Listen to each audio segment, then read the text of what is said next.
Um bom dia, uma boa tarde, uma boa noite. É uma grande honra. Estamos gravando o episódio de número 62 do Horizonte Agrocast. Episódio e projeto esse que começou em janeiro de 2025 e muito nos honra que a cada episódio vamos ganhando maturidade, constância, conhecimento e ampliando o horizonte, seja nós como participantes, seja de vocês que estão nos acompanhando, nos seguindo e sendo os nossos ouvintes. É uma grande honra e a gente está muito feliz com essa caminhada e hoje não será diferente. Tenho certeza que com a convidada de hoje, papel e caneta, tablet, celular, o que preferirem para registrar a quantidade e qualidade de informação que teremos com a nossa convidada, que não é o nome dela é Lara Bonfim. Um grande prazer, Lara. Queria te dar as boas-vindas e dizer que é uma honra a gente poder trocar conhecimento, conversa e te conhecer melhor. Oi, Pedro, boa tarde, bom dia, boa noite a todos. Um prazer meu de estar aqui com vocês. Agradeço mais uma vez o convite e com certeza vai ser um bate-papo maravilhoso sobre um assunto que a gente ama falar: pecuária, boi, carne, frigorífico, é com a gente mesmo. Eu sempre costumo falar que dia feliz começa com boi e termina com carne. Então, hoje vai ser um desses. Que legal, Lara, que legal, muito legal. Bom, vamos então começar citando e tendo o título do nosso episódio, que é o que os frigoríficos estão exigindo da pecuária, né? Antes disso, a gente gostaria de abordar e citar os nossos apoiadores, que são a Diamaju Distribuidora, com logística própria em mais de 5 mil produtos, nas linhas agropecuária, veterinária, pet, agrícola, para os 3 estados do sul. Frigorífico Pinhal, dos irmãos Salvati Limitada, de Santo Augusto, atua no setor de açougues e frigoríficos. Agrocomercial, saúde e nutrição animal, com as lojas físicas em Uruguaiana, Alegrete, Quaraí, Rosário do Sul, São Borja e Santana do Livramento. Entrega em todo o Brasil.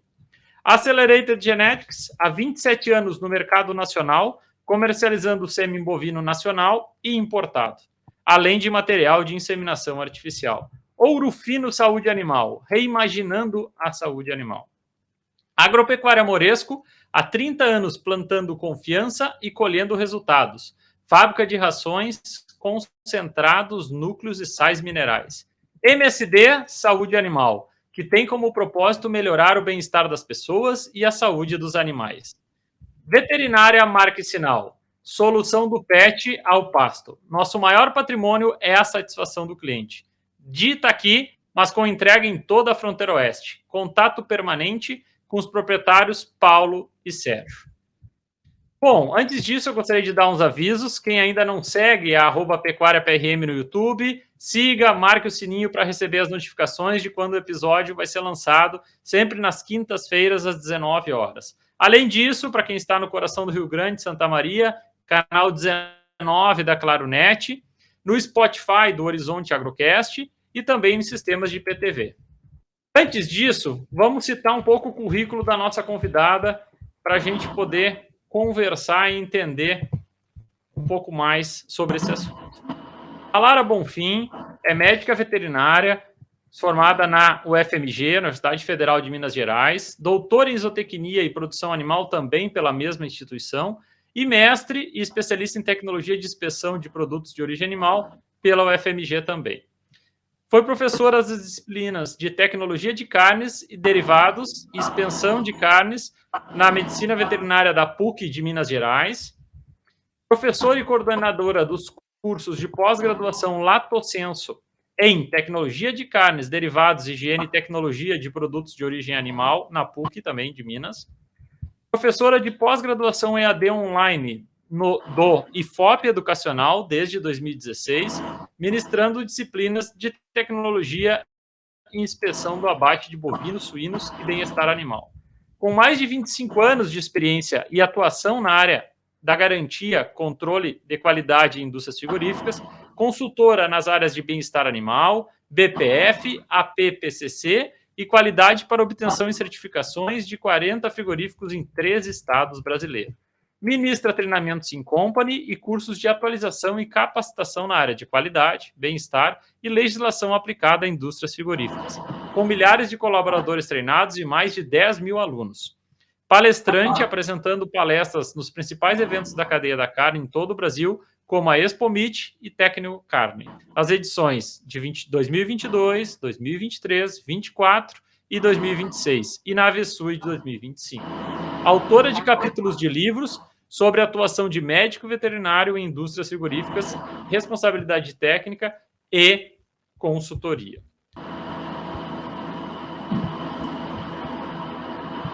Bom, baseado nesse vasto currículo, é importante a gente justificar que a Lara hoje vem participar do Horizonte Agrocast com o objetivo para a gente entender e ela poder nos passar as experiências, os aprendizados que ela teve dentro da indústria frigorífica e na relação com a produção de carne.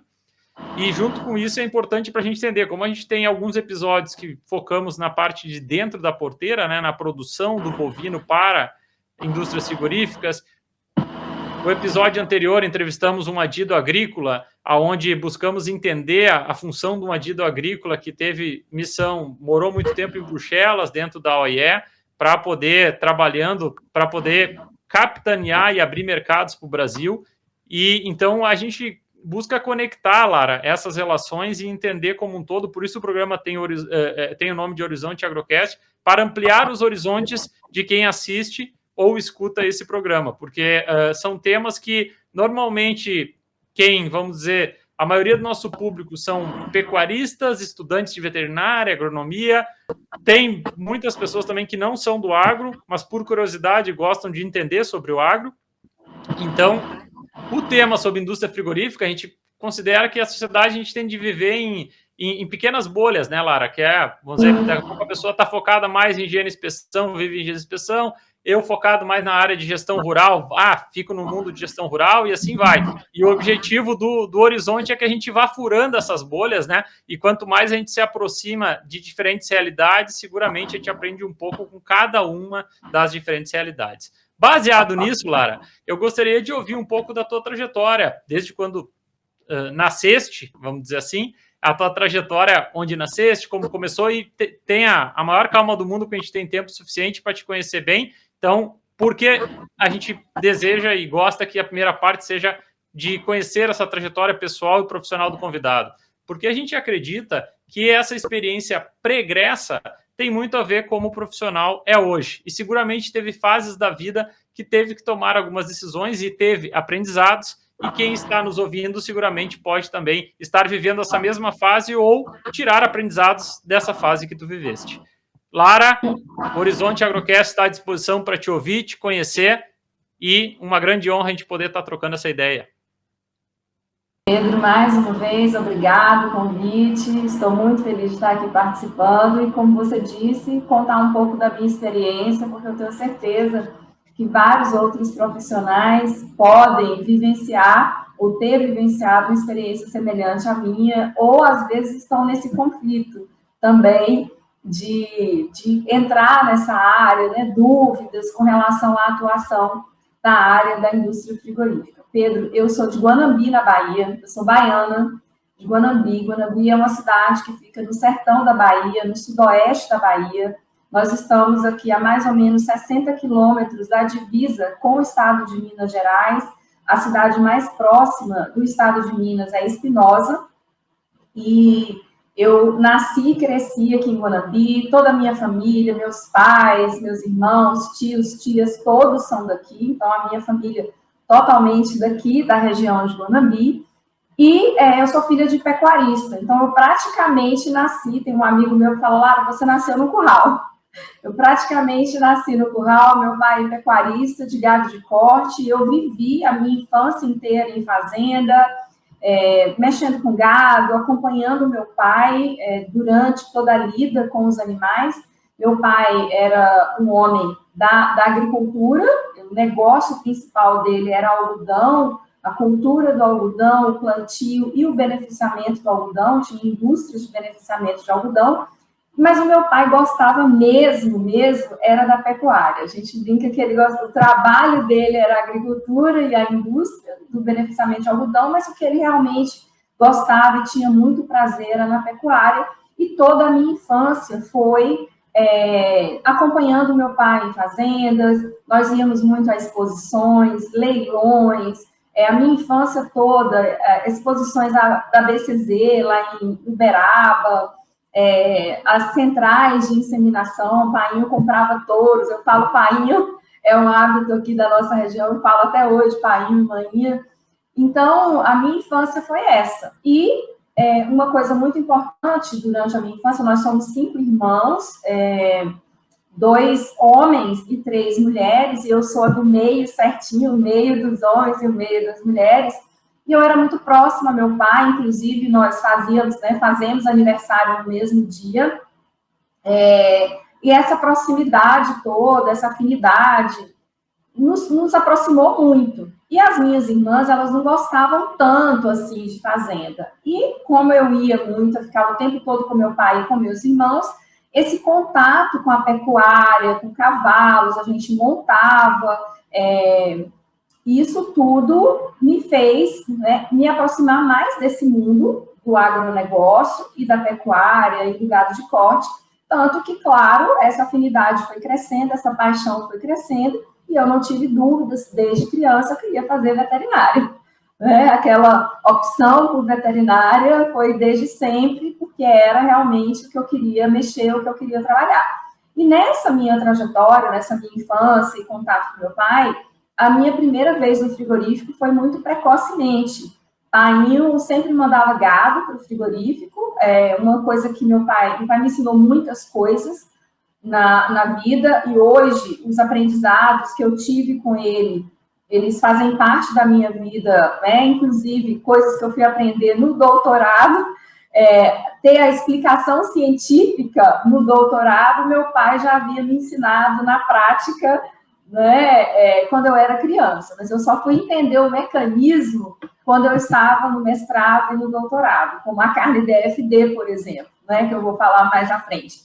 Então, eu fui ao frigorífico, o painho, ele falava que gado, que a gente não podia mandar boi para o frigorífico sozinho, que boi não podia ir sozinho para o frigorífico, a gente tinha que acompanhar o abate, a gente tinha que estar presente, as etapas de embarque, o manejo pré-abate, o embarque, o bem-estar animal. Meu pai sempre foi muito preocupado com essas questões.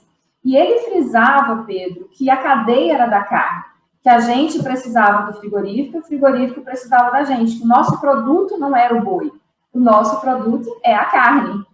E nós precisávamos ter um cuidado muito grande com esses animais, com o manejo que nós fazíamos com esses animais antes do abate.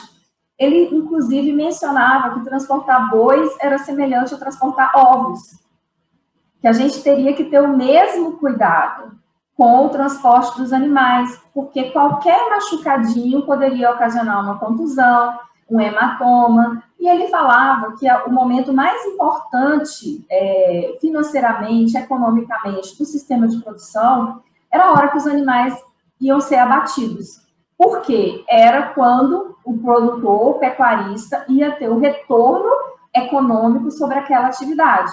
Ele falava, minha filha, nós investimos no sêmen, no touro, no capim, no sal mineral, na vacina, no vermífugo, no vaqueiro, no cavalo do vaqueiro, na cerca, né, no adubo, na água, nós investimos em tudo. E esse animal, essa vaca vai emprenhar, até essa vaca parir, vão ser ali 9, 10 meses, até esse bezerro ser desmamado, são mais 6 a 8 meses, então a gente já teve aí 1 ano e meio, mais 1 ano e meio, 2 anos, para a gente criar esse animal e ele ser abatido, ou seja, é um ciclo longo, e nós só vamos ter o retorno financeiro quando nós entregamos esse animal para ser abatido. E essas 24, 48 horas que precedem o abate, elas são decisivas, porque nós podemos colocar em risco um produto que nós demoramos 3 anos e meio para deixá-lo pronto. E aí, esse foi um aprendizado muito forte na minha vida, essa preocupação do meu pai, essa visão. Meu pai era um homem muito visionário, ele foi muito à frente do tempo dele, ele investia muito na pecuária, em cruzamentos industriais, e Pedro, eu estou falando de 40 anos aqui atrás, né? Esse Eu comentei com você que teve exposição agropecuária aqui na minha cidade, né? E eu encontrei amigos do meu pai, um veterinário, inclusive, que foi veterinário dele, e ele conversando comigo, porque ele também fez parte da minha formação, e eu, quando criança, andava muito com ele, Walter, e ele falou assim, Lara, isso que as pessoas estão fazendo hoje, o seu pai já fazia 40 anos aqui atrás. Ele já investia no sêmen, ele já fazia cruzamento com Angus, com raças europeias, há 40, 50 anos aqui atrás, que ninguém nessa região aqui no sudoeste da Bahia, no sertão da Bahia, fazia um investimento desse tipo. E aí a minha vida foi acompanhando meu pai na fazenda, com meus irmãos, e daí veio o gosto natural pela veterinária, e eu saí daqui de Guanambi com mais ou menos 12, 13 anos de idade, na nossa região aqui, na época, nós não tínhamos, assim, escolas, não é um curso de melhor qualidade, a escola só ia até um certo, não tinha faculdade, né, para você estudar, você tinha que ir para as capitais, e então nós saímos daqui com mais ou menos 12 anos, meus irmãos aí com 14, 15 anos, e nós fomos primeiro estudar em Brasília. Eu fiz a 7ª série em Brasília, na época era o 2º grau, hoje é o ensino médio, e quando eu falei com o pai, olha, eu quero mesmo fazer veterinária, na época a melhor faculdade de veterinária do Brasil era a UFMG, e ele falou, olha, se você fizer vestibular e passar, você vai. E eu fiz o vestibular, passei, e assim eu fui. E todo o meu curso de veterinária foi voltado para a produção de gado de corte. Até então, vamos dizer assim, a minha maior afinidade era com a produção, era a reprodução, a nutrição, o melhoramento, o manejo na fazenda, apesar de já conhecer a realidade do frigorífico, porque muito criança, Pedro, eu ia com o painho acompanhando o abate dos animais ao frigorífico. E assim, eu tenho recordações, eu não sei falar ao certo quantos anos eu tinha. Eu acredito que em torno de 7, 8 anos de idade, quando eu fui a um abate pela primeira vez. Eu era muito novinha, eu era muito criança, e assim, aquilo não me assustou, não me causou nenhum tipo de desconforto, nada, porque eu já era familiarizada com essa realidade na fazenda. Painho já abatia, né, novilhas, vacas, a gente já tinha um abate ali na propriedade, como a maioria, né, para consumo, na própria fazenda, e aquilo ali sempre fez parte da minha vida. Na época, como nós estamos em Guanambi, a gente está a mais ou menos 240 quilômetros de Janaúba, no norte de Minas, que hoje tem uma unidade de um grande frigorífico lá. Na época não era essa, né, não era esse frigorífico. E em Tapetinga também. Painho tinha fazenda em Tapetinga. E esses foram os frigoríficos que eu conheci, que existem até hoje. E Painho mandava gado para esse frigorífico e nos deixava, tanto eu como meus irmãos, quando tinha embarque, ele fazia questão de estar presente, ele fazia questão de acompanhar o abate. Quando ele não podia acompanhar o abate, ele sempre enviava uma pessoa, o encarregado da fazenda, o gerente, e muitas vezes ele nos deixava acompanhar, ir com esse encarregado, com esse gerente, para acompanhar o abate também. Então, desde a minha infância, eu me lembro, assim, bem pequenininha, na plataforma do frigorífico, na plataforma dos currais, né, com meu pai, e aguardando o nosso lote entrar para o abate. Eu tenho recordações de acordar de madrugada, ainda tudo escuro, e ele, né, me arrumar, trocar de roupa, olha, a gente está indo para o frigorífico, porque o nosso lote vai ser o primeiro do abate. Então, e várias vezes também acontecia do nosso lote ficar para depois do almoço. E aí eu acordava de madrugada, né, passava a manhã inteira e falava, pai, eu já estou cansada. E ele falava, senta aí. E eu sentava na plataforma do curral e ele falava assim, mas nós não podemos sair daqui. Nós não podemos sair. Eu falava, mas por que não, pai? Ele falava, olha, eles precisam, eles sabem que nós somos os donos dos bois. Então, se a gente sair daqui, eles podem usar uma expressão judiar dos bois, sabe? E ele falava, quando nós estamos aqui, eles não vão fazer nada com os nossos bois, eles não vão judiar, eles não vão machucar, eles não vão tocar de qualquer jeito, porque nós estamos aqui. Então, eles vão ter o mesmo cuidado que a gente teve lá na fazenda. E isso ficou marcado na minha vida, na minha infância, na minha formação como médica veterinária, esse cuidado do meu pai como pecuarista, com os animais. E é uma coisa que a gente percebe hoje na nossa cadeia, na indústria frigorífica brasileira, na cadeia da carne. É uma cadeia, o produto final é a carne, porém, infelizmente, nós percebemos diferenças entre os elos da cadeia. Muitos elos acham que são independentes. O pecuarista acha que está produzindo boi, o transportador acha que está só fazendo o transporte, e o frigorífico fazendo simplesmente o abate.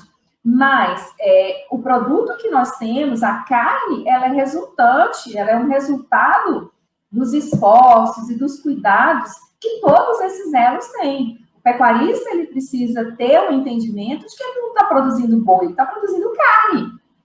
Nós estamos transportando carne, nós estamos processando e fazendo o abate dos animais para produzir a carne da melhor qualidade possível.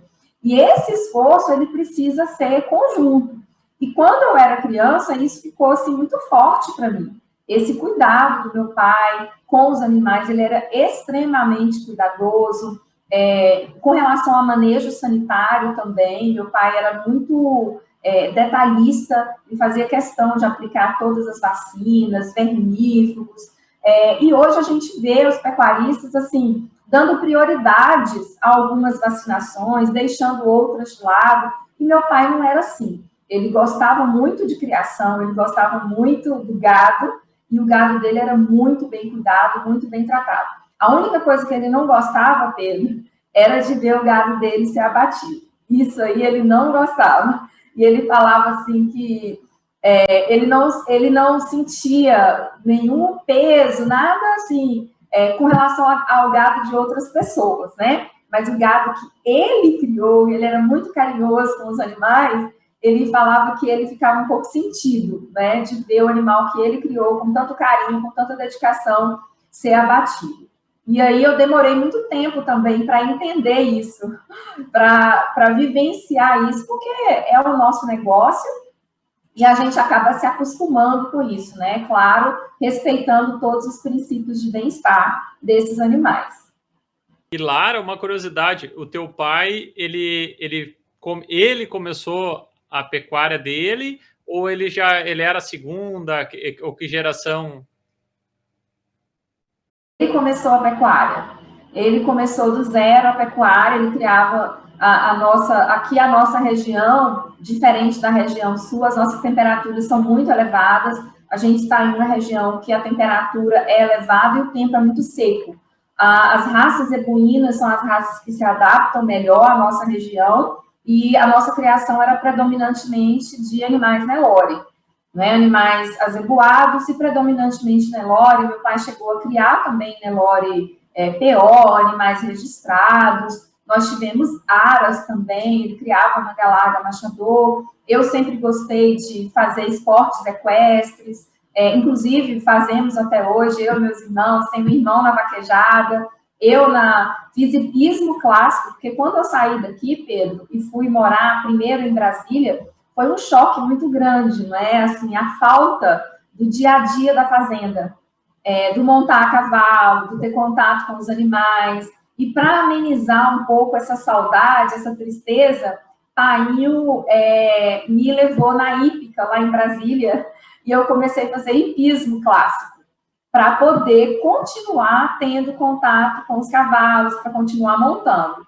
E aí, durante um tempo, até eu iniciar na faculdade, tanto em Brasília como em Belo Horizonte, eu continuei montando no hipismo clássico, mas depois que eu entrei no curso de veterinária, ficou impossível, porque na minha época, o meu curso foram 5 anos de veterinária, 5 anos em período integral. Nós não tínhamos, era aula de manhã, a manhã toda e a tarde toda. Então, não havia tempo disponível para a gente fazer mais nada, né? E aí, durante esse tempo da faculdade, depois veio o mestrado, o doutorado, eu acabei me desligando do esporte e só voltei a montar há aproximadamente aí uns 15 anos aqui atrás, lá para 2010, 2012, mais ou menos, que eu voltei a montar, mas aí em outra modalidade. Aí eu já fui para rédeas, para apartação, eu já quis um outro tipo de contato com os cavalos, mas sempre fez parte da nossa vida. E para eu entrar em frigorífico, Pedro, foi uma história assim, um pouco diferente, porque como a minha maior afinidade era com produção de gado de corte, eu passei todo o meu curso de veterinária voltado para essa área de produção. Meus estágios todos foram voltados para a área de reprodução, acompanhando estações de monta, acompanhando sistemas de produção de gado de corte, até que chegou o primeiro dia de aula de tecnologia de carnes.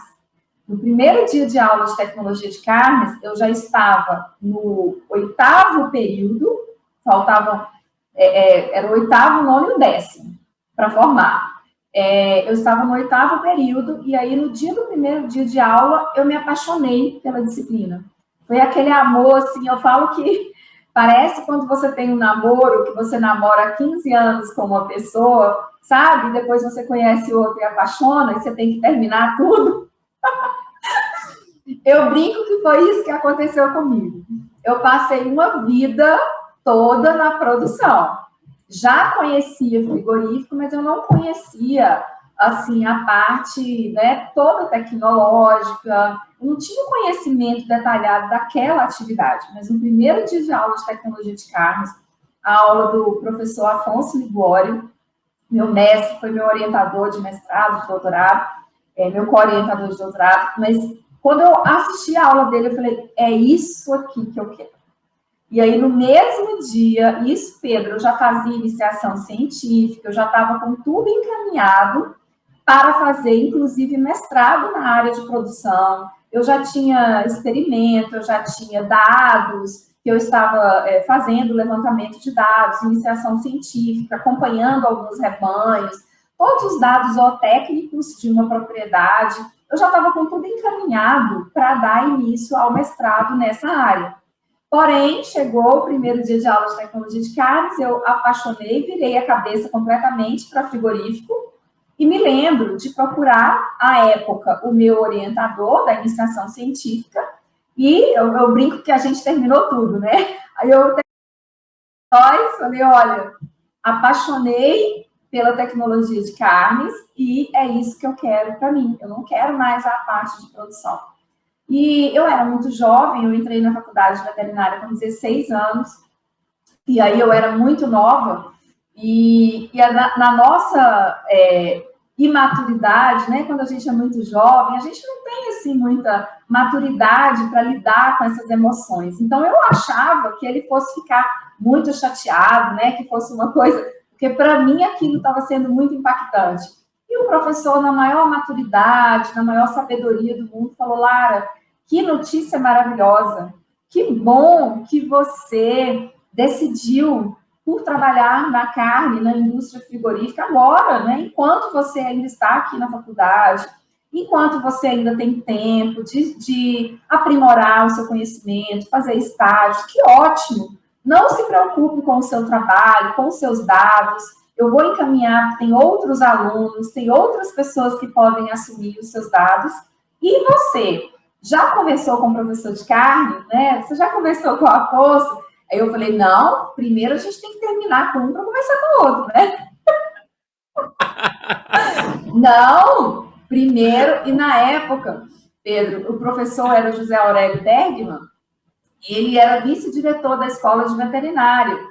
E para poder falar com ele, eu me lembro que eu fiquei, assim, até tarde na escola, acho que 8, 9 horas da noite, e só tínhamos eu e a secretária, e eu na sala de espera, aquela sala, sabe? Aqueles móveis sóbrios, aquela coisa da escola de veterinária, aquela sala de espera da diretoria, e eu com o coração na mão, meu Deus, como eu vou falar para o professor que eu não quero mais isso, e agora, nessa altura do campeonato, eu vou mudar de área. E eu esperei, já fui a última a ser atendida por ele, falei, olha, professor, estou esperando até agora para dizer para o senhor a verdade, aqui eu quero trabalhar agora, eu mudei de ideia e eu quero atuar em frigorífico. E aí ele foi, né, muito generoso, muito carinhoso comigo, muito sábio, falou, Lara, que coisa boa, você já falou com o Afonso? Eu falei, não, vim aqui primeiro conversar com o senhor, explicar tudo, terminar tudo entre nós, né, para amanhã conversar com o professor Afonso. E ele falou, olha, o que você precisar, eu estou à disposição. E assim eu fiz, Pedro. Então, no dia seguinte, eu procurei meu professor de carne, aí 6 horas da manhã eu já estava na porta da sala dele, aguardando. Quando ele chegou, lá, tudo bem? Eu falei, professor, eu vim aqui conversar com o senhor porque eu quero um estágio, quero uma oportunidade, gostaria que o senhor me ajudasse. Eu gostei muito da aula ontem, eu decidi que eu quero trabalhar nessa área e eu gostaria que o senhor me ajudasse a conseguir um estágio. E aí ele falou assim, ô Lara, que bom, né, e tal, conversamos, ele falou assim, amanhã, eu vou dar aula agora e tudo, amanhã você vem, que aí a gente liga para o frigorífico. E eu me lembro de falar com ele, Pedro, amanhã não, professor. Amanhã não, hoje. Hoje. O senhor tem como ligar hoje? E aí ele falou assim, então tá bom, eu vou ligar. E ele ligou e conseguiu um estágio para mim em um frigorífico lá na região metropolitana de Belo Horizonte. E foi aí que eu comecei o estágio. E nesse estágio, Pedro, eu dava tudo de mim. Eu falo que eu era a primeira, eu acendia a luz do frigorífico e eu apagava a luz do frigorífico. Eu fui para fazer um estágio na área de inspeção, propriamente dita, linhas de inspeção, inspeção antimorte, mas eu acabei me envolvendo em tudo no frigorífico. Eu ia na bocharia, eu ia na triparia, eu ia na salga, eu ia na graxaria, eu queria aprender tudo, eu ficava até tarde, eu acompanhava carregamento. Então, assim, eu fiquei como uma esponja, absorvendo o máximo de conhecimento que aquele lugar, que aquela indústria poderia me proporcionar. E foi justamente a partir daí que os fiscais, os veterinários do CIF, à época, eles atuavam em outras indústrias e frigoríficos que estavam precisando de veterinários, de RTs na região, a partir daí eles me indicaram. Então, quando eu me formei, eu já me formei trabalhando. Eu formei e já fui trabalhar porque um fiscal já tinha visto o meu perfil nesse frigorífico e me indicou para um outro frigorífico. E daí, eu comecei o meu primeiro emprego lá em Belo Horizonte, na época, era um entreposto de carnes derivadas, era uma desossa de bovinos e suínos. E como, naquela época, não tinha as facilidades que nós temos hoje. Hoje, você consegue aprender com um clique aqui, ó. Você assiste vídeo, você tem YouTube, você tem podcasts, você tem a internet toda a seu favor, que você consegue ter cursos online, você consegue ter mentoria. Naquela época, não. Nós tínhamos cursos presenciais, a especialização, nós só dispunhamos de um único curso de especialização em tecnologia de carnes, que era em São Paulo. E eu falei, meu Deus, como agora que eu vou aprofundar meus estudos nessa área, sendo que o curso é em São Paulo e eu estou trabalhando aqui e não dava. Então, eu optei por fazer o mestrado, a minha opção pelo mestrado foi para aprofundar o meu conhecimento em carne. E nesse tempo que eu fiz o mestrado, então eu já formei, comecei a trabalhar no frigorífico, comecei a fazer o mestrado, eu defendi minha tese de mestrado em 1 ano, e no final de 1 ano, que eu já estava no frigorífico, que antes de completar esse 1 ano de formada, foi um curso novo de veterinária lá em Belo Horizonte, que é o curso da PUC, e abriu um concurso para professor. E eles queriam, o curso era um curso novo, e eles queriam alguém que fosse, assim, uma pessoa da indústria, não somente da teoria, mas que vivenciasse realmente a realidade do frigorífico. E foi uma oportunidade maravilhosa para mim, eu fiz o concurso, passei e comecei a dar aula de tecnologia e inspeção de carnes. Então, assim, muito nova, com 1 ano de formada, eu já estava dando aula, mas era estudando, eu consegui conciliar, eu consegui o melhor de 2 mundos, a academia e a parte prática no dia a dia da indústria frigorífica. E com isso, eu conseguia levar a realidade da indústria para os meus alunos, levar a realidade da indústria para dentro da sala de aula. Eu conseguia levar os meus alunos para visitas aos frigoríficos, para acompanhar os abates. Toda semana nós estávamos no frigorífico. Então, eu vivi durante 15 anos sendo RT de frigoríficos na região metropolitana de Belo Horizonte, sendo responsável pela qualidade, gestora da qualidade em frigoríficos na região metropolitana, de abate de bovinos, de suínos, e também dando aula de tecnologia e inspeção de carnes. E eu conseguia, com isso eu estava realizada, porque eu conseguia estudar, né, eu sempre gostei muito de estudar, de aprimorar o conhecimento, e também ter a rotina, a vivência prática. E isso foi muito importante para mim. E outra coisa, Pedro, é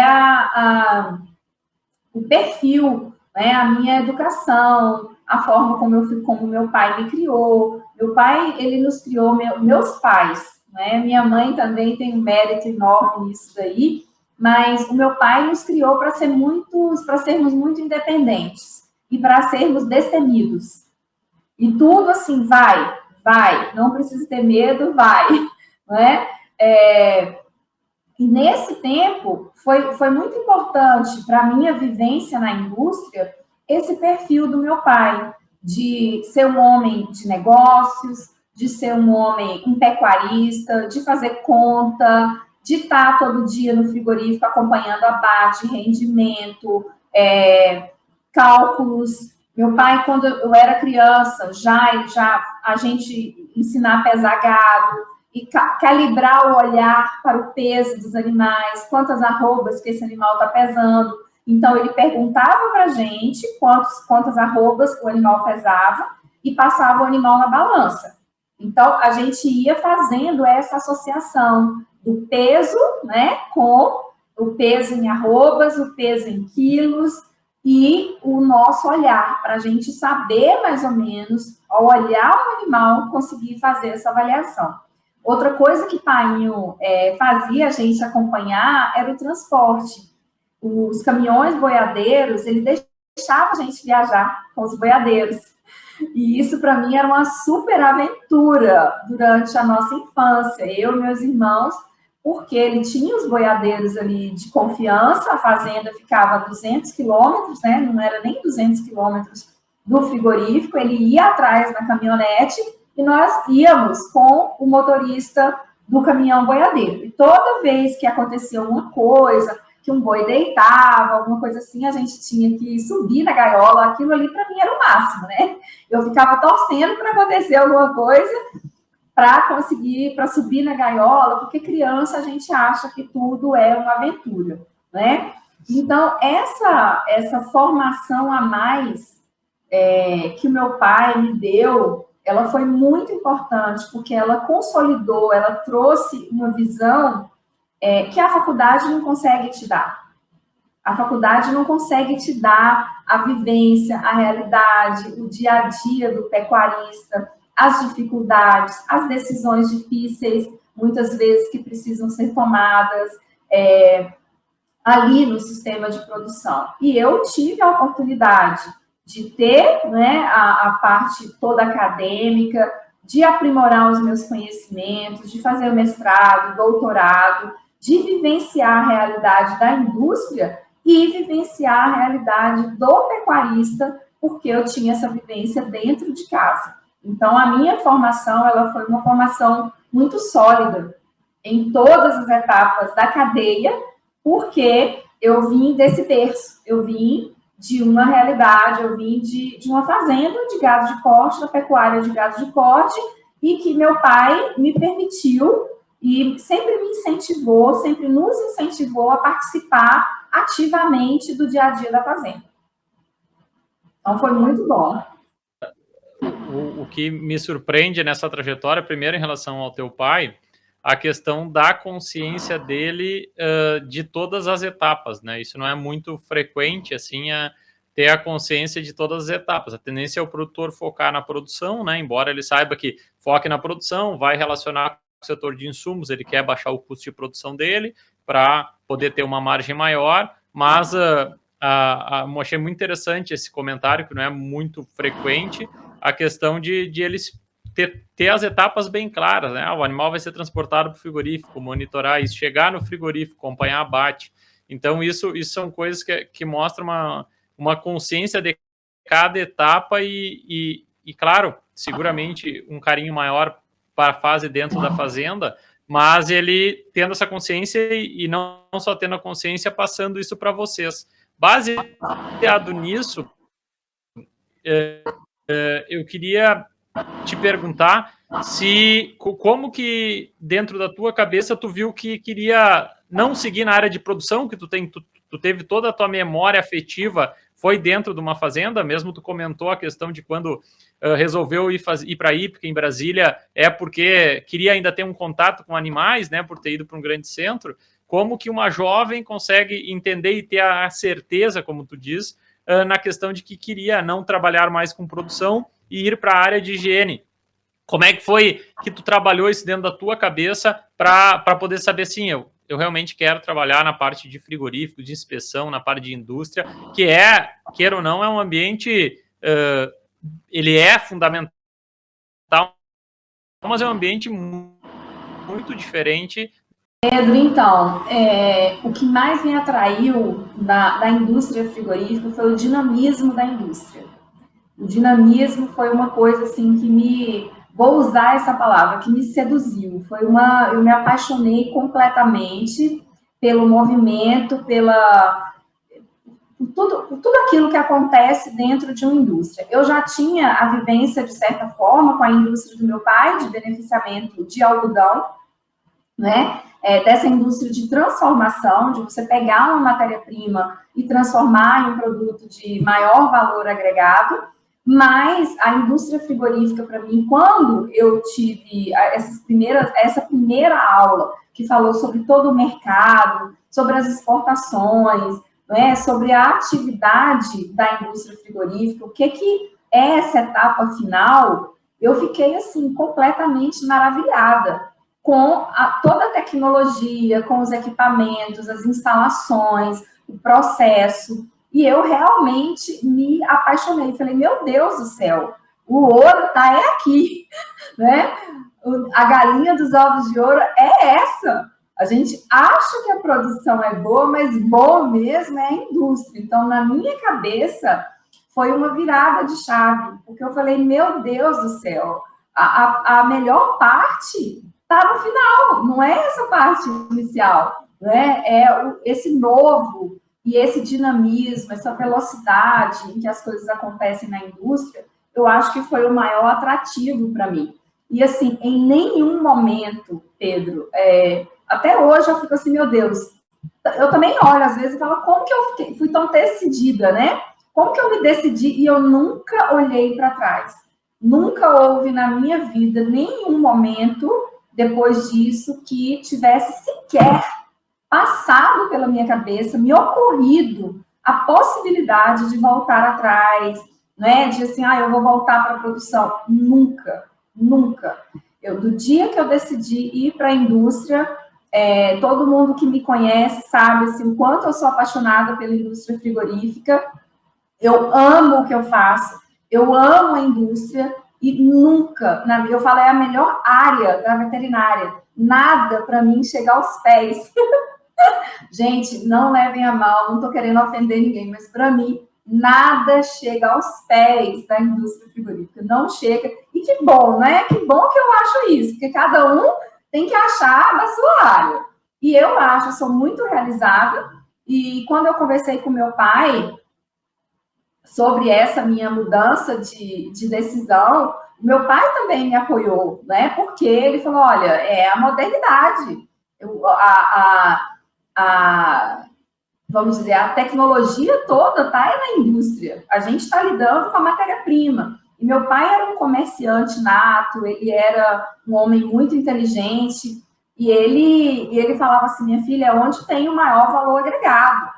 É onde está o dinheiro, vamos dizer assim, onde tem o maior reconhecimento, onde você vai ter maiores oportunidades, realmente é na indústria. Então, a partir daí, eu tomei essa decisão e fui e já consegui me colocar, né, nos frigoríficos lá na região de Belo Horizonte. E assim, Pedro, foi um caminho sem volta. Eu fui consolidando a minha formação, a minha trajetória, e fiquei 15 anos na indústria frigorífica direto.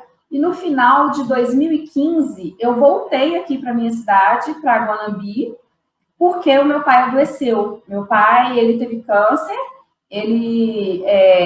quando ele foi diagnosticado com câncer, nós já sabíamos que era um tipo de câncer, assim, com pouca possibilidade de cura. Ele teve um linfoma não Hodgkin, e nós decidimos, nós 5, né, como todos nós saímos, cada um foi seguir o seu caminho na vida, estudar, né, os meus irmãos também, as minhas irmãs são da área do direito, meus irmãos trabalham ainda nos negócios da família, mas cada um seguiu o seu caminho, mas nós decidimos ficar mais próximos do meu pai, porque nós todos saímos de casa muito cedo, todo mundo foi estudar muito cedo, e a gente acabou, cada um em uma cidade, a gente tinha poucos momentos para ficar continuamente com meu pai. Eu acabei decidindo voltar para Guanambi para acompanhá-lo nesses últimos anos dele.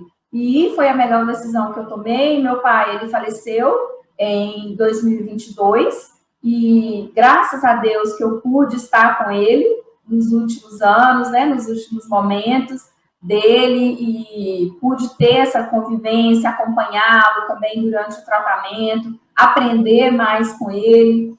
E depois que eu voltei para cá, em 2015, Pedro, eu pedi licença da PUC, do curso, dos cargos que eu exercia, e os clientes que eu tinha lá de frigoríficos, quando eu mudei, eles continuavam me chamando para resolver problemas, para resolver apontamentos de auditorias, às vezes alguns problemas, pequenas interdições, pequenas mudanças, certificações, questões relacionadas ao CIF. E justamente dessa demanda desses meus clientes é que eu comecei na consultoria. Então, as duas coisas, elas vieram juntas. Eu continuei trabalhando na indústria frigorífica, e assim, foi muito bom, porque alguns clientes falavam assim comigo, eles queriam que eu prestasse consultoria, mas eu não dispunha de tempo, porque a faculdade, eu como professora, meu tempo era muito limitado. Então, eles falavam assim, Lara, então agora você está de licença da PUC, se eu precisar de você ficar um mês aqui no frigorífico, você fica? Eu falava, fico. Ah, então eu vou querer. E daí a consultoria começou. Desde 2016, eu comecei na área de consultoria, eu estou completando 10 anos como consultora, mas dando suporte para essas indústrias, e hoje o meu trabalho, basicamente, eu viajo o Brasil inteiro, eu dou consultoria hoje em todas as regiões brasileiras, são em torno aí de 40, 45 frigoríficos que eu atendo, né, nesses tempos aí, nesses últimos anos, a gente pode colocar aí quase 50 indústrias na conta. E o meu trabalho é dar esse suporte para as empresas, para se adequarem melhor à legislação, para poder atender requisitos de exportação, requisitos de certificações de qualidade, certificações de bem-estar animal. O meu trabalho é dar esse apoio, esse suporte técnico para que as indústrias melhorem os seus processos, tenham melhor resultado, e também fazer capacitação e treinamento das equipes de trabalho dos frigoríficos. E nesses 10 anos, foram fundamentais o meu conhecimento, a minha vivência de chão de fábrica, a minha vivência fixa nas plantas durante os 15 anos que eu fiquei diretamente dentro do frigorífico, resolvendo os problemas do dia a dia que todo frigorífico tem. Foi essa vivência nos frigoríficos que me deu a bagagem para hoje conseguir entender toda a complexidade da indústria e conseguir dar o apoio real que essas empresas precisam. Muito legal. E baseado, entrando tanto na indústria frigorífica e na tua consultoria, o que são os desafios hoje que a Lara identifica, seja na chegada do produto, o animal, né? E seja no transformar esse animal num produto carne, até a entrega para o varejo. O que são os grandes desafios assim que a Lara vem identificando, porque a gente sabe que todos os processos, inclusive o produtivo, ele tem desafios e margem de melhoria, né? E algumas ineficiências. Então, se tu pudesse pontuar para a nossa audiência quais são, ou, por exemplo, também, se ficar à vontade, achar melhor, o que já evoluiu, né? Porque como a gente está numa época de muita evolução, muita informação, muita tecnologia, acredito que a indústria frigorífica também deve ter evoluído bastante também desde quando tu começaste. Sim, sim. Pedro, assim, o que eu vejo que é o maior desafio que nós temos aqui no Brasil é a nossa realidade, a realidade da nossa indústria frigorífica.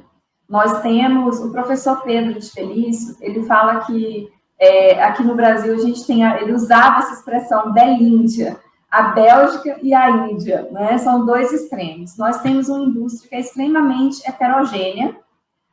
O Brasil é o maior rebanho bovino comercial do mundo. Nós somos o maior produtor de carne do mundo, passamos recentemente os Estados Unidos. Somos o maior exportador de carne bovina do mundo, é uma posição que já está consolidada há muito tempo pelo Brasil. Então, nós não somos um mero figurante na produção de carne e na pecuária. Nosso papel, o nosso posto é de número 1 do mundo e nós temos uma posição de destaque e reconhecida internacionalmente. Porém, nós temos ainda, dentro dessa questão de maior produção de carne e de maior exportador de carne, nós ainda temos a questão relacionada ao tipo de carne que nós produzimos. O Brasil ainda é reconhecido internacionalmente como um produtor de carne commodity.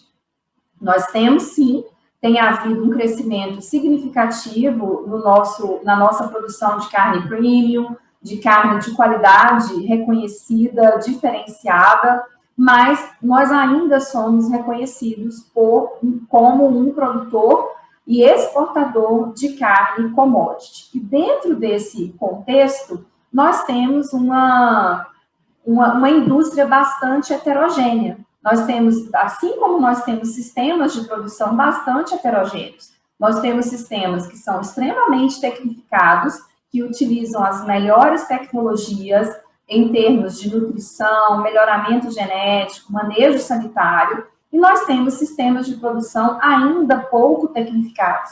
Quando nós pensamos nas dimensões do Brasil, que é um país de dimensões continentais, nós pensamos em problemas que nós ainda temos problemas básicos, a mineralização do nosso rebanho, a utilização de tecnologias como inseminação artificial, o fornecimento, os cuidados sanitários com o rebanho, enfim, nós ainda temos problemas muito básicos e, em outros extremos, nós temos sistemas de produção altamente tecnificados, usando as tecnologias mais modernas do mundo, em termos de nutrição, em termos de manejo sanitário.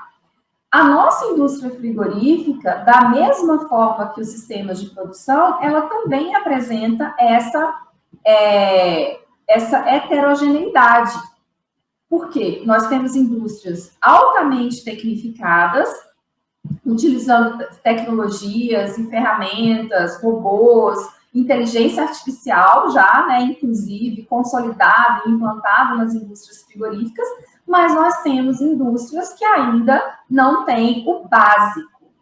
E o que seria esse básico? O que seria esse básico, Pedro? São a estrutura, a questão, por exemplo, vou falar de um tema, o bem-estar animal, né? A forma como esses animais são abatidos, os cuidados que nós temos que ter com esses animais, os cuidados higiênicos sanitários que nós precisamos ter durante o abate. Ou seja, nós temos uma indústria bastante heterogênea. Segundo os dados do IBGE, de 2025, nós temos no Brasil aproximadamente 1.100 estabelecimentos, 1.100 frigoríficos que abatem bovinos. Desses 1.100 frigoríficos, aproximadamente mais de 800 frigoríficos abatem até 100 animais por dia. Então, são frigoríficos de pequeno porte. Porém, o Brasil é o maior abate, né, o maior exportador de carne bovina do mundo. Ano passado, nós tivemos um abate de 46 milhões de cabeças, e a maioria desse volume de animais abatidos foram abatidos em frigoríficos cefados. E o que eu quero dizer com isso? Nós temos uma indústria bastante heterogênea. O maior número, em termos de números absolutos que nós temos de frigoríficos, são frigoríficos com inspeção municipal e estadual, e o maior volume de abate que nós temos ocorre em frigoríficos cefados. E esses frigoríficos, eles têm níveis, eles têm adoção de tecnologias, de ferramentas, em níveis totalmente distintos, totalmente diferentes. Nós temos frigoríficos que não têm sequer a implantação de boas práticas de fabricação, de princípios de abate humanitário, de princípios de rastreabilidade, e nós temos os frigoríficos cefados e exportadores que têm todas essas ferramentas consolidadas, implantadas, e são essas ferramentas que asseguram e trazem um reconhecimento internacional e mundial da carne brasileira. Então, o primeiro grande desafio que eu vejo é essa questão da diferença, dessa discrepância, da grande diferença que nós temos entre os nossos sistemas de produção e entre as indústrias frigoríficas brasileiras com relação ao nível, à adoção de ferramentas e de tecnologias na produção, né, na industrialização. E um segundo desafio que eu vejo, Pedro, e tem sido um desafio grande, também, e isso está relacionado, né, não foge do que a gente tem dito, é a questão da falta de um padrão pelas próprias indústrias frigoríficas, a gente não ter um padrão definido de qualidade dos nossos produtos e dos nossos animais. Nós não temos aqui no Brasil, diferente de outros países, como Estados Unidos, como a Austrália, que tem um sistema de avaliação de carcaças, de rendimento dos animais, de qualidade de carne, em que o pecuarista recebe os bônus com relação, ele recebe bônus quanto à qualidade daqueles animais que ele está entregando para a indústria frigorífica. E aqui no Brasil nós não temos isso padronizado. Cada empresa tem o seu sistema de pagamento, tem o seu sistema de bônus, e ele faz esse pagamento diferenciado, ele aplica um valor agregado maior de acordo com o padrão que aquele pecuarista entrega. Então, apesar de nós termos, né, já tivemos e ainda temos a portaria 612, tipificação de carcaças bovinas, outra legislação de classificação de carcaças bovinas, nós ainda não temos isso em termos de Brasil inteiro. Nós não temos isso consolidado em todo o país. Nós não temos uma única linguagem, nós não falamos uma única linguagem com relação à qualidade de carcaças e de carnes no Brasil. Em uma região, um tipo de animal é valorizado, em outra região, o outro tipo de animal é valorizado. E isso daí dificulta o Brasil, né, torna mais difícil a gente evoluir em termos de qualidade de carne e em termos de qualidade do nosso rebanho. Então, sobre a parte do bem-estar animal, Lara, a gente, por exemplo, em fazendas, é algo que hoje já vem estando consolidado, embora a gente brinca que os treinamentos nunca devem parar, né? A gente tem que estar sempre conversando e conscientizando a equipe de campo de a importância do bem-estar animal e da questão de técnicas de manejo e instalações, né? No teu trabalho na indústria frigorífica, que tipo de conscientização precisa ser feita dentro da indústria para que esse produto não sofra avarias até chegar ao varejo, por favor? Pedro, na indústria frigorífica, nós também fazemos treinamentos e capacitação das equipes de manejo. Esses treinamentos, eles englobam a equipe responsável pelo embarque, a equipe responsável pelo transporte, os motoristas, e a equipe responsável pelo recebimento desses animais no frigorífico, pelo desembarque, todo o manejo que é realizado no frigorífico, e também pelo abate em si, a insensibilização e a sangria. Nós tivemos recentemente uma atualização da legislação de bem-estar animal no Brasil, em 2021, com a portaria 365 do Ministério da Agricultura, e essa portaria, ela inclusive foi atualizada em 2023, com uma outra portaria, a 864. E essa legislação, ela é uma legislação muito importante para a gente na indústria, porque ela alinhou as exigências de bem-estar animal, foram alinhadas com diretrizes da Organização Mundial de Saúde Animal. E esse alinhamento foi muito importante para o Brasil, porque nós somos o maior exportador de carne bovina do mundo, e as exigências de bem-estar animal são exigências de vários mercados, de vários países e de vários blocos.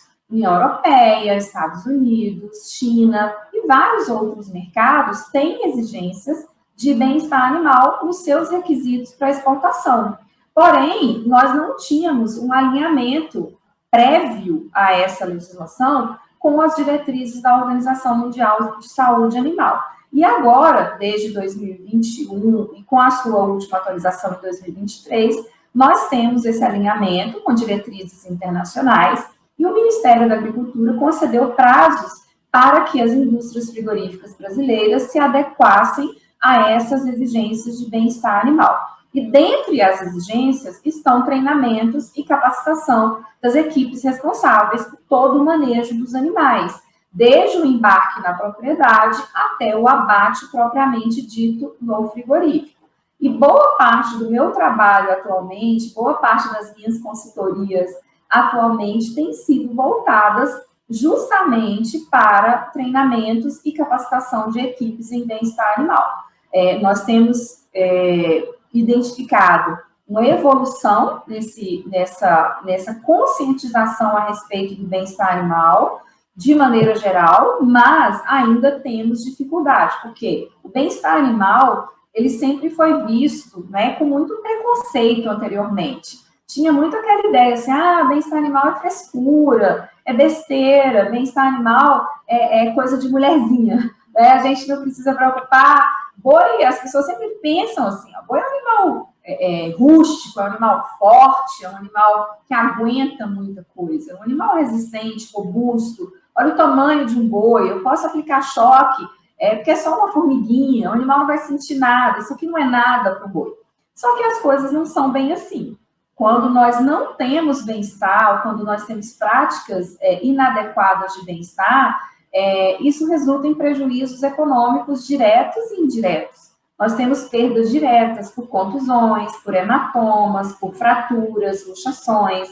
Muitas vezes, recebemos nos frigoríficos animais que a gente precisa fazer o abate de emergência, quando esse animal já chega caído, deitado dentro do caminhão, ele não consegue se levantar, justamente porque ele já saiu da fazenda numa situação ruim, ou durante o transporte ele não teve condições de se manter apoiado dentro do caminhão, ele acabou caindo, se machucando, enfim.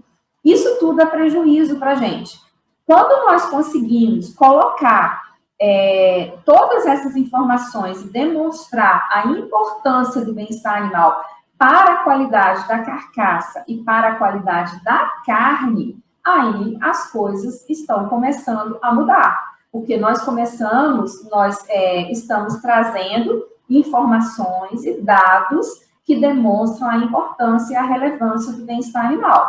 Hoje, se a gente pensar em termos de contusões e hematomas, a estimativa é de que 1 a cada 3 carcaças de animais abatidos no Brasil tenham contusão e hematoma. E a estimativa é em torno de 500 gramas, né? De 200 a 500 gramas aí, pelo menos, por animal.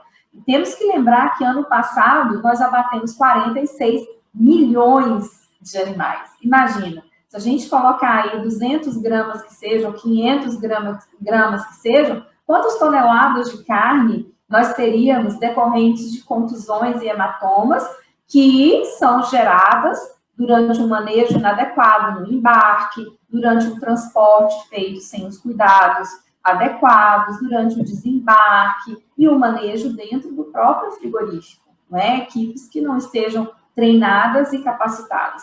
E além das perdas diretas, prejuízos diretos, que as pessoas falam assim, mas quem vai perder é o pecuarista.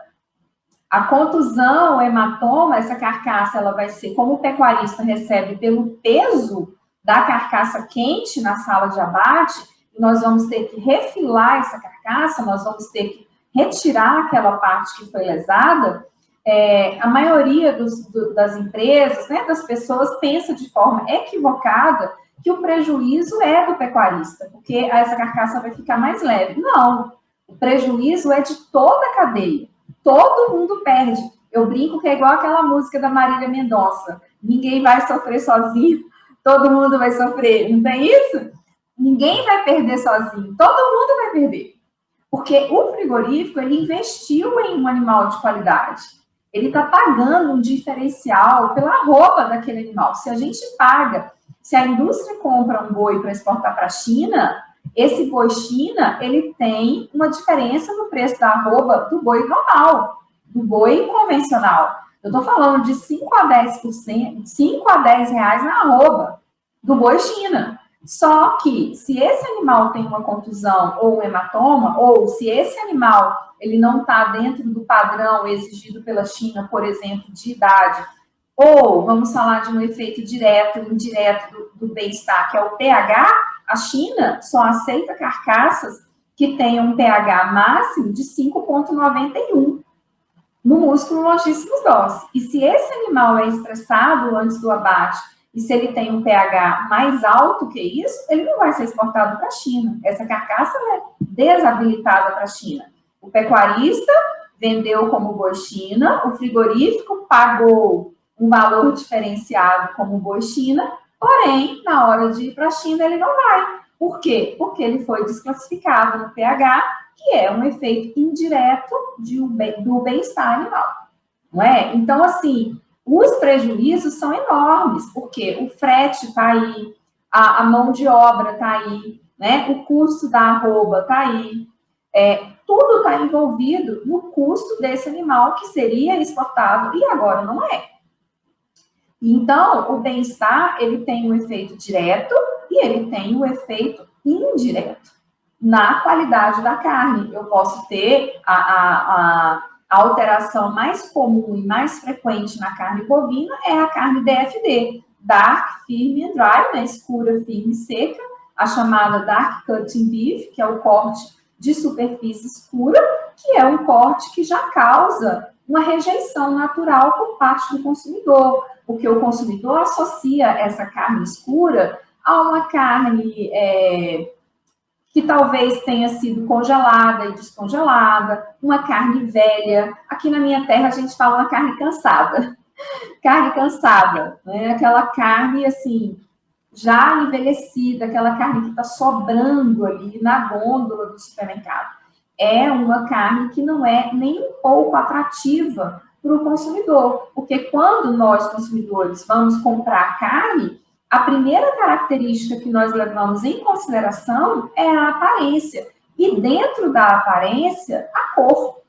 E se essa cor já não é atraente, já não está ali aquele vermelho, a gente fala o vermelho cereja brilhante, aquele vermelho atrativo, já, olha, essa aqui, ela vai ficando sempre para o final, ela vai ser o tempo todo rejeitada por parte dos consumidores.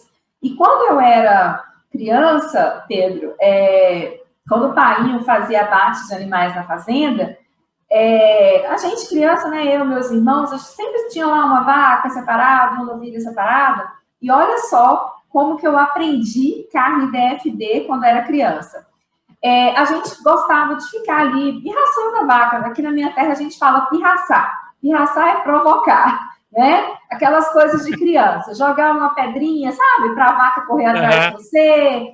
Aquelas coisas de uma diversão, assim, a gente era muito pequeno, e eu jogava pedrinha, a vaca vinha com tudo para me pegar, eu subia na cerca e ela batia na cerca com tudo. E aquilo ali eu achava super engraçado. E jogava pedra de novo na vaca, e a vaca corria. E meu pai tinha um vaqueiro, o nome dele era Seu Raimundo, e a gente chamava ele de Seu Mundinho. Já era um senhor, já. Ele falava assim, minha filha, para de pirraçar a vaca, você tá pirraçando a vaca, para de ficar jogando pedra na vaca. E eu, pedrinha na vaca, a vaca corria, eu e meus irmãos, a gente fazia aquela algazarra. E aí ele falou assim, olha, se você não parar, eu vou falar pro seu pai. E aí eu falei, meu Deus do céu. Ele falou, não pode, a vaca não pode passar raiva antes de morrer. Não, ele falou assim, não pode enfesar. Não, você está enfesando a vaca e ela não pode enfesar. Eu falei assim, mas por quê? Aquela fase de criança de por quê, né? Eu falei, mas por que não, seu Mundinho? E aí ele falou assim comigo, porque a carne fica ruim. O animal que passa raiva, nervoso, antes de ser abatido, a carne fica ruim, a carne fica dura. Aí eu falei, o quê? Ele falou, não pode, o animal tem que ficar aqui calmo, tem que descansar e ficar calmo antes de ser abatido. Porque se ele fica nervoso, antes da gente matar, a carne fica ruim. Aí eu não me convenci. Falei, mas por quê? Ele falou assim comigo, porque libera toxina na carne. Eu falei, toxina? Toxina? Mas o que é isso? Aí eu fui correndo perguntar para Painho. Falei, Painho, o que é toxina?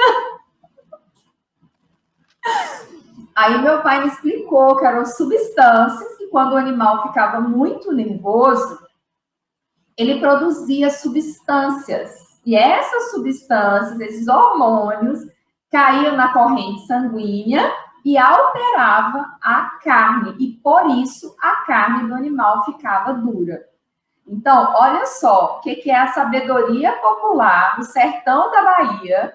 Isso eu criança, e um homem, né, assim, o vaqueiro e meu pai, eles já sabiam que se o animal ficasse nervoso antes de ser abatido, a carne não ficava boa. E eu só fui descobrir e entender o mecanismo do PSE, do DFD, quando eu estava na faculdade. Quando eu estava fazendo a tecnologia de carnes, é que eu fui conhecer o que são essas síndromes, o que provocam essas alterações na qualidade da carne. E aí eu falei, meu Deus do céu, né? Seu Mundinho e Painho já tinham me falado isso e eu não entendia o que causava, e hoje eu sei o que causa. Então, o bem-estar, ele afeta tanto diretamente como indiretamente a qualidade da carne, e todo mundo perde. A cadeia inteira perde. O pecuarista perde, o frigorífico perde, porque se tem uma contusão, se tem um hematoma em um contrafilé, e eu vou vender, eu comprei, esse animal é um animal diferenciado, é um animal que eu venderia esse corte como um corte premium, um ancho, um chouriço. Agora, esse corte eu vou ter que fazer um refile, eu tenho que tirar essa parte que tem um hematoma, e eu não posso vender esse corte com uma falha de gordura, não é? Ele não vai ter mais o mesmo valor agregado. E a mesma coisa uma carne DFD, porque ela não é mais atraente para o consumidor, a capacidade de retenção de água dela, a suculência dela, a maciez, está totalmente alterada. Então, sem bem-estar animal, nós não conseguimos ter carcaça de qualidade, nós não conseguimos ter carne de qualidade. E eu costumo falar, Pedro, que o bem-estar animal, ele é um caminho sem volta. É um caminho sem volta, não tem como produzir qualidade sem bem-estar animal. Se todo mundo, a carne que nós valorizamos, a carne que a gente quer comer no churrasco, macia, saborosa, suculenta, ela obrigatoriamente passa pelo bem-estar animal. Sem bem-estar animal não é possível nós termos essa carne que atenda às características de qualidade que nós, consumidores, desejamos em uma carne para ser consumida. O que gera a carne DFD? Sim, sim. Pedro, o DFD, como eu disse, a gente fala que é uma síndrome. Por que uma síndrome? Porque não é um único efeito, não é um único sintoma, vamos dizer assim. São 3 coisas que acontecem ao mesmo tempo na carne. E chama DFD, uma sigla em inglês, o D de dark, firme and dry, escura, firme e seca. Ela é decorrente de uma situação quando o animal passa por um estresse de longa duração e geralmente de baixa intensidade antes do abate. Esse estresse de longa duração e baixa intensidade é como se fosse assim, olha, o animal que viaja muito tempo no caminhão boiadeiro, porque dentro do caminhão requer do animal um esforço físico para se manter equilibrado ali dentro do caminhão, não é? Essa raiva, esse estresse que o animal passa ali antes de ser abatido, faz com que as reservas de glicogênio muscular sejam consumidas antes do abate. O glicogênio é um açúcar, é um carboidrato, é uma forma de energia que o músculo utiliza rapidamente para a movimentação do animal, para todas as atividades do animal. E como ele é um carboidrato, e a forma de carboidrato a forma de energia que o músculo mais utiliza, quando esse carboidrato, as reservas desse glicogênio vão diminuindo e o animal é abatido, sem que haja tempo suficiente para que esse glicogênio seja recuperado, quando nós abatemos o animal, o que faz o pH da carne baixar é justamente a conversão desse glicogênio em ácido lático. Todo animal que nós abatemos, o glicogênio está estocado dentro das fibras musculares e vai havendo uma queda lenta, gradativa, desse glicogênio em ácido lático. Nós temos aí um pH normal do músculo, 7,35, 7,4.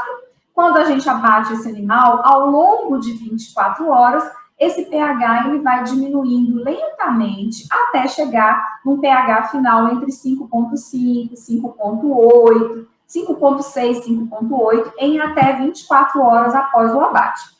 Isso, Pedro, em um animal normal, um animal que descansou, um animal que não teve estresse antes do abate. O animal que é estressado antes do abate, como esse estresse já faz com que esse glicogênio seja consumido antes dele ser abatido, quando a gente abate e ele já foi estressado antes do abate, tem pouco glicogênio para ser convertido em ácido lático. Então, se tem pouco glicogênio, vai formar pouco ácido lático dentro da musculatura. E eu abato o animal com pouco glicogênio, esse pH, esse ácido lático que ia se formar e baixar o pH para 5,6, 5,8, ele não baixa tanto, ele fica lá no 5,8, no 6, no 6,1, e isso faz com que a carne fique escura na sua superfície. Por quê? Porque o arranjo proteico, aí a gente entra um pouquinho na bioquímica, mas eu vou explicar de forma bem simples.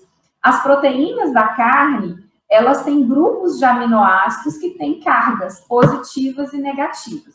E as moléculas de água, a água da carne, ela se encontra ligada também em camadas à carne. Tanto é que quando a gente parte a carne, quando a gente vai assar uma carne, a gente aperta ela, né, na chapa, você sente aquele tsh, é a água saindo da carne. Então, nós temos a água que a gente fala de água livre, que é aquela água quando a gente põe um bife, um corte de carne em cima de uma bandeja, aquele molhadinho, é a água livre que está saindo da carne. Nós temos a carne intermediária, que é essa que eu aperto e ela sai, e a gente tem a água ligada, que é a água que está presa nas moléculas de proteína da carne. E essa água presa, Pedro, quando o pH da carne está alto, essa ligação, essas moléculas de proteína e essas moléculas de água estão fortemente ligadas. E isso faz com que a superfície da carne, a superfície do corte de carne, tenha menos água livre disponível para refletir a luz.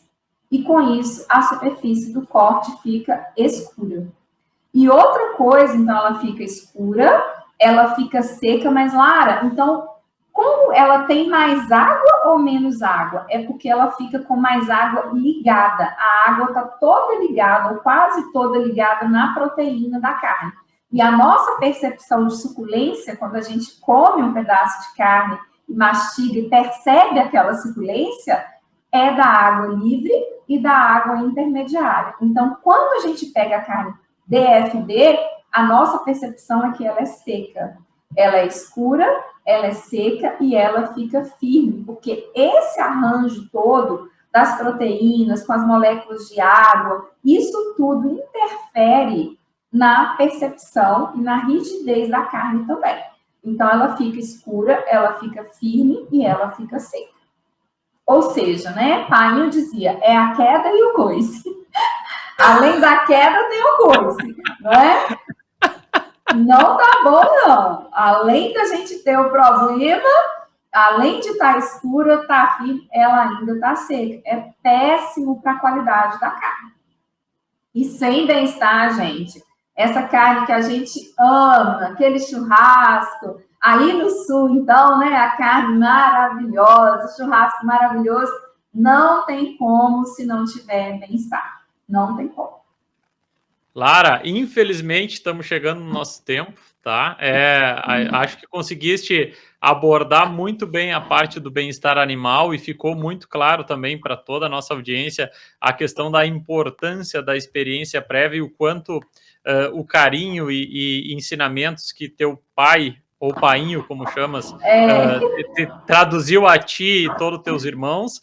Então, foi muito legal, muito rico ouvir toda essa tua experiência e depois o teu encontro com a área de indústria frigorífica e consultoria e te agradecer o teu tempo, o teu aprendizado.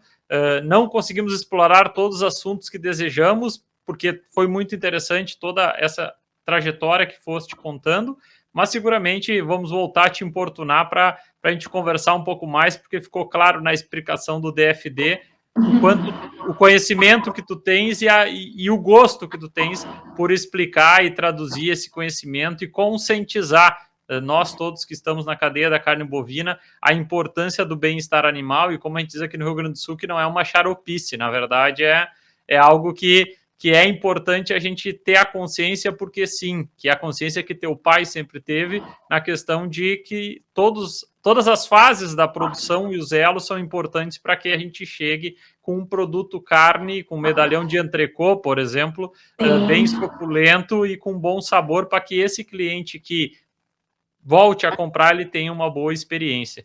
E o bem-estar animal ele é importante para isso. Lara, fico à disposição e deixo para ti falar o recado que tu queira dar, falar das tuas redes sociais, fique à vontade, e aí depois eu faço o encerramento final. Muito obrigado, Lara, foi uma grande honra te conhecer mesmo que virtualmente, e seguramente voltaremos a te importunar.